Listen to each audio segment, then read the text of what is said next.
bw'abadayimoni, ubwami bw'isi. Bariko umutahe w'abadayimoni uvuga ngo bafata aba bagabo mubashira mw'ibohero, mubagaburire ibyo kurya n'amazi vy'intica ntikize. Vy'intica ntigire nagomba ndabarire shengero ry'Imana turi mu bihe bibi.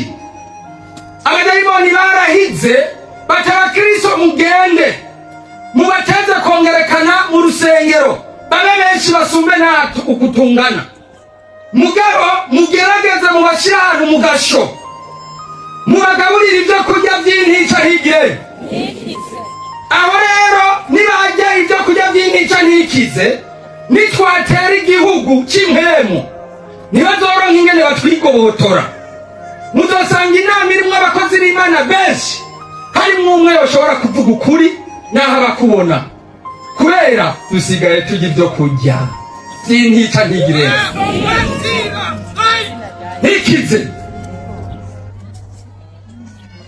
Abadayimoni baradukikuza, hakaza ikibazo giteye ubwoba, bamwe bakajugumira kuko ntibamaze iminsi basenga.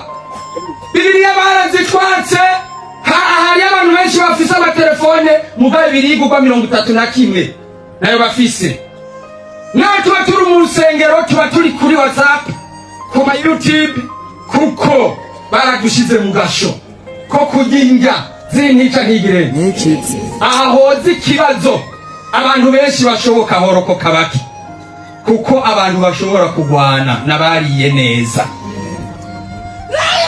Bashire mu gasho, ntibasenge, ntibasome ijambo ry'Imana, kuko turabona nibo badubangamiye. Abapantekote baraturuhije, abandi baravyemeye, ivyo twagiyemwo baravyemeye, abandi barongozi b'amashengero tuvyumva kumwe, mugaba bavuga ibitari vyiza kuri twebwe.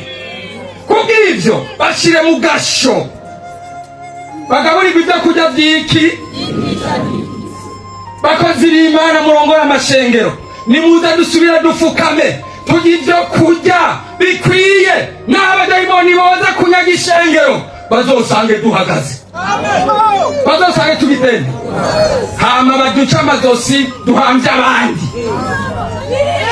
Duhambye iki? Urupfu rw'umugabo ruri mu ntare. Ibintu byo kuvuga ngo uzomererwa neza, ngo uzogira nte, ikimana barenda kikubarira naho ntamura. Abumvise amajambo Yesu abaheza. Mwami Yesu nasenze Imana. Haleluya. Shabbat. Haleluya. Tugarurira injya, duhinga dushobore kubandanya urugendo. Ibihe bibi biragoye, Yesu.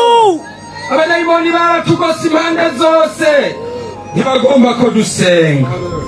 Tugomba duha inkomezi tubandanye urugendo. Urakoze ni mu izina rya Yesu. Amen.